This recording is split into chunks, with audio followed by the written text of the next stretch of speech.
የመኪና ሞተራችን እንዴት እንደሚሰራ አስበው ያውቃሉ? ያንን የሚያክል ከባድ ነገር በምን ያህል አቅም ማንቀሳቀስስ እንደሚችል ጥያቄ ፈጥሮቦት ያውቃል? ዛሬ የምንመለከተው እንግዲህ የመኪና ዋና ክፍል የሆነውን የኢንተርናል ኮምበስሽን ኢንጂን ወይም ደግሞ አይሲ ኢንጂንን ነው።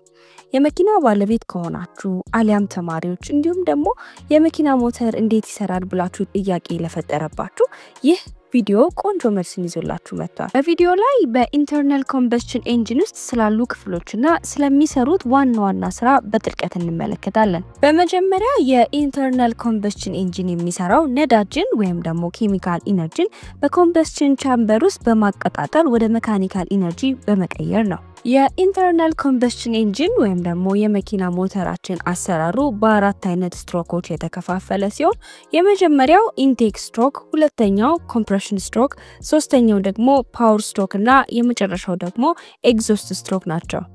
ታዲያ ሞተራችን ስራውን በተሳካ ሁኔታ ለመስራት በውስጡ የተለያዩ ክፍሎችን የያዘ ሲሆን ስለነሱ አንድ ባንድ ስለጥቅማቸው በጥልቀት እንመለከታለን። የመጀመሪያው ኢንጂን ብሎክ ነው። ኢንጂን ብሎክ የሞተራችን መሰረታዊ የሆነ ክፍል ሲሆን የሚሰራውም ከካስት አይረን ወይም ደግሞ ከአልሙኒየም ነው። ለሲሊንደር፣ ለፒስተንና ለሌሎች የውስጠኛ ክፍሎች እንደ ሽፋን ሆኖ ያገለግላል። የሞተሩ አቃፊ አካል ወይም ደግሞ ስኬለተን እንደሆነ አስቡት። በተጨማሪም ደግሞ ኮምበስሽን የሚካሄደው እዚሁ የኢንጂን ብሎክ ውስጥ ሲሆን ኢንጂን ብሎክ ለኩላንትና ወይም ደግሞ ለውሃ ማዘዋወሪያ የሚሆኑ ፓሴጆችን ይይዛል። ዋተር ጃኬትስ ብለን እንጠራቸዋለን። የዋተር ጃኬትስ በዋነኛነት የሚጠቅሙት የሞተሩ ሙቀት ለመቆጣጠርና ሞተሩ እንዲቀዘቅዝ ለማድረግ ነው። ሁለተኛው ሲሊንደርስና ፒስተንስ ናቸው። በኢንጂን ብሎክ ውስጥ ሲሊንደር ያለ ሲሆን ነዳጅን በማቀጣጠል ፓወር ጀነሬት የሚደረግበት ክፍል ነው። ሲሊንደር ፒስተን ወደ ላይና ወደ ታች በሊኒየር ሞሽን በቀላሉ መንቀሳቀስ እንዲችልም ያስችሉታል። ፒስተንስ የአየርና የነዳጅ ውህዱን በማቀጣጠል የነበረውን ኬሚካል ኢነርጂ ወደ ሜካኒካል ፎርስ ይቀይራል። ፒስተኑ ያንን እንቅስቃሴ ለማድረግ እንዲችል በኮኔክቲንግ ሮድ አማካኝነት ከክራንክሻፍቱ ጋርም የተገናኘ ነው። ፒስተን ሪንግስ በፒስተን ዙሪያ የሚገኙ ሰፋ ያሉ የብረት ቀለበቶች ሲሆኑ በፒስተኑ ዙሪያም ይታሰራሉ። በተጨማሪም ደግሞ በሲሊንደሩ ዙሪያ የሚኖረውን የዘይት መጠን ለመቆጣጠርና በፒስተኑና በሲሊንደር ወሉ መካከል የሚኖረው እንቅስቃሴ ስሙዝ እንዲሆን ያስችላሉ። ፒስተን ሪንግስ ሁለት አይነት ሲሆኑ ኦይል ሪንግ እና ኮምፕሬሽን ሪንግ ይባላሉ። የኮምፕሬሽን ሪንግ ከፒስተኑ የላይኛው ክፍል ላይ የሚታሰሩ ሲሆን በኮምበስሽን ቻምበር ውስጥ የሚፈጠረውን የኮምበስሽን ጋዝ ከዛ እንዲያወጣም ያደርጋሉ። እንዲሁም ደግሞ ከፒስተኑ ወደ ሲሊንደር ወሉ ሙቀት እንዲተላለፍ ያደርጋሉ።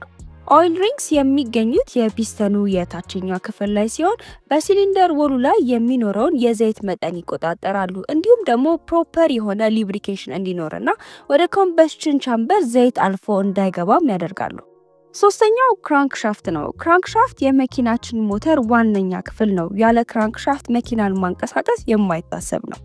ክራንክሻፍት በኮኔክቲንግ ሮድ አማካኝነት ከፒስተን ጋር የተገናኘ ሲሆን የፒስተኑን ሊኒየር ሞሽን ወይም ደግሞ ወደ ላይና ወደ ታች እንቅስቃሴ ወደ ሮቴሽናል ሞሽን ወይም ደግሞ ወደ ዙር በመቀየር መኪናችን ሞተር እንዲሰራ የሚያስችል ጠቃሚ ክፍል ነው። አራተኛው የሲሊንደር ሄድ ነው። ሲሊንደር ሄድ የኢንጂን ብሎክ ላይ የሚቀመጥ ክፍል ሲሆን የሲሊንደር የላይኛውን ክፍል የሚዘጋና በውስጡ ኢንቴክና ኤግዞስት ቫልቭ፣ ስፓርክ ፕለግ እና ካምሻፍትን የሚይዝ ነው።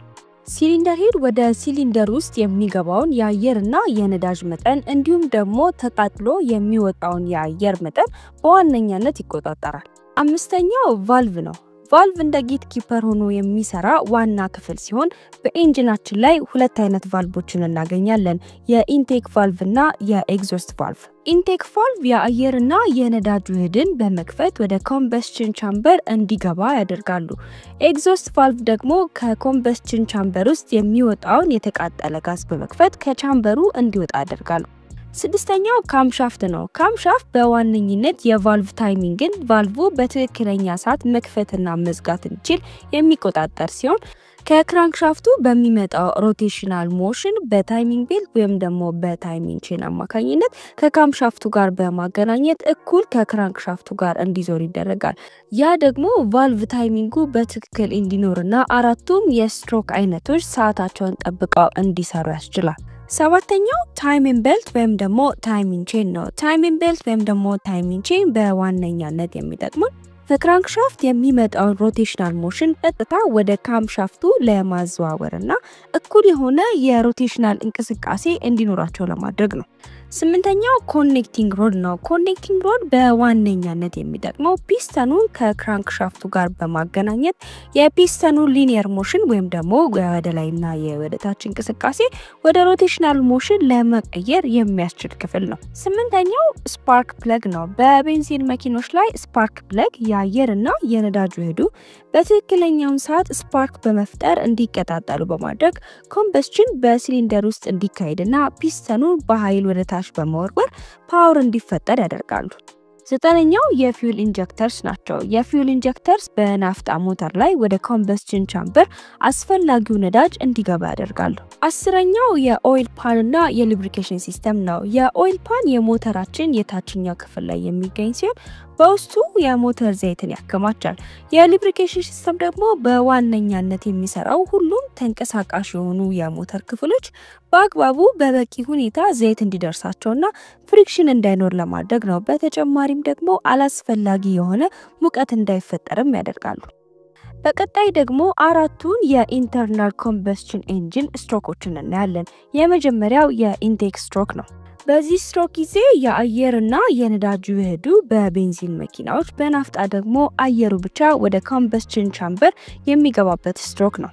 ፒስተኑ ወደ ታች ከቶፕ ቲዲሲ ወይም ደግሞ ከቶፕ ዴድ ሴንተር ወደ ቢዲሲ ወደ ቦተም ዴድ ሴንተር በሚንቀሳቀስበት ጊዜ ኢንቴክ ቫልቭ ተከፍቶ የአየርና የነዳጅ ውህዱን፣ በናፍጣ ሞተሮች ላይ ደግሞ አየሩን ብቻ ወደ ሲሊንደሩ እንዲገባ ይደረጋል።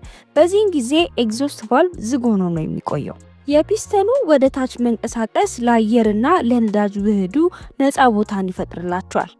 በናፍጣ መኪኖች ላይ ደግሞ ነዳጁ ቀጥታ ወደ ሲሊንደሩ ወይም ደግሞ ወደ ኢንቴክ ማኒፎልድ የሚገባው በዚህ ስትሮክ ጊዜ ነው። ቀጣዩና ሁለተኛው ደግሞ ኮምፕሬሽን ስትሮክ ነው። ኮምፕሬሽን ስትሮክ የአየርና የነዳጅ ውህዱ እንዲሁም ደግሞ በናፍጣ መኪና ላይ ደግሞ አየሩ ለኮምበስሽን እንዲዘጋጅ የሚደረግበት ስትሮክ ነው።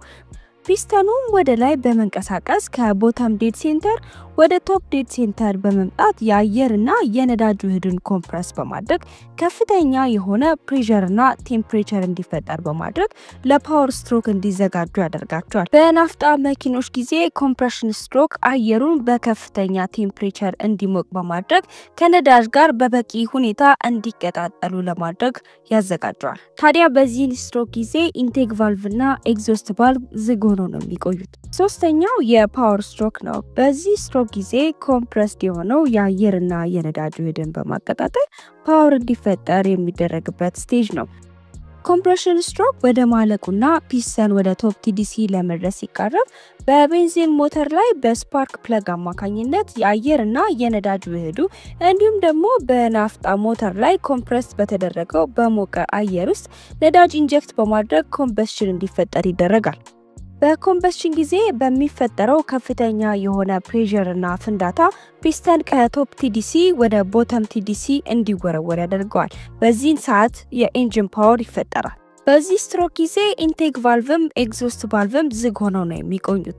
የተፈጠረውን ፓወር ከፒስተኑ በኮኔክቲንግ ሮድ አማካኝነት ወደ ክራንክሻፍቱ በመዘዋወር ሞተሩ በአግባቡ ስራውን እንዲሰራ ያስችላል። አራተኛውና የመጨረሻው ደግሞ ኤግዞስት ስትሮክ ነው። ኮምበስሽን ከተጠናቀቀ በኋላ የተቃጠለውን ጋዝ ከኮምበስሽን ቻምበር የሚወጣበት ስትሮክ ነው።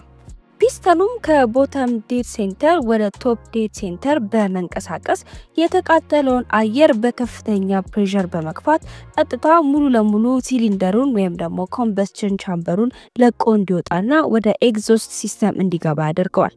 በዚህ ስትሮክ ጊዜ ኢንቴክ ቫልቭ ዝግ ሆኖ የሚቆይ ሲሆን ኤግዞስት ቫልቭ ግን ክፍት ነው የሚሆነው። ይህ ሂደት ታዲያ ሞተራችን እየሰራ እስከሆነ ድረስ የማይቋረጥ ሲሆን ኬሚካል ኢነርጂን ወደ ሜካኒካል ኢነርጂ በመቀየር ሞተራችን በተሻለ አቅምና ኢፊሸንሲ እንዲሰራ የሚያስችል ሲስተም ነው።